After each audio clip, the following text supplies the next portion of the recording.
بسم اللہ الرحمن الرحیم۔ کامیابی کیا ہے اور ہم کامیابی کسے سمجھتے ہیں؟ بچوں کو بالغ ہو کر احساس ہوتا ہے کہ اصل کامیابی کھلونے جمع کرنا نہیں بلکہ تعلیمی میدان میں آگے بڑھنا ہے۔ پھر شادی ہونے پر معلوم ہوتا ہے کہ بہترین شریک حیات کا ملنا اصل کامیابی ہے۔ پھر روزگار کے معاملات سے دل میں یقین پیدا ہو جاتا ہے کہ اصل کامیابی کاروبار کے وسیع ہونے یا ملازمت میں پروموشن سے ہے۔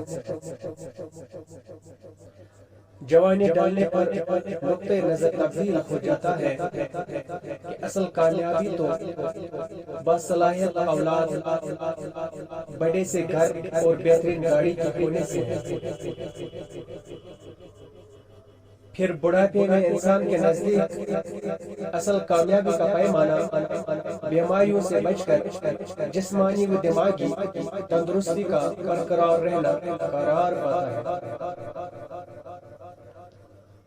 بالآخر جب موت کا فرشتہ انسان کو لینے آ جاتا ہے تو اصل بات کھل کر سامنے آتی ہے کہ کامیابی کے تمام تر دنیاوی تصور اور در حقیقت بہت بڑا دھوکہ ہے۔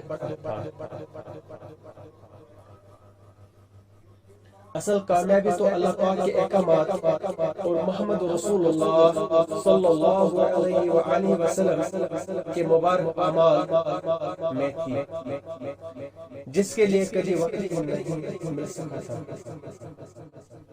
بسم اللہ الرحمن الرحیم۔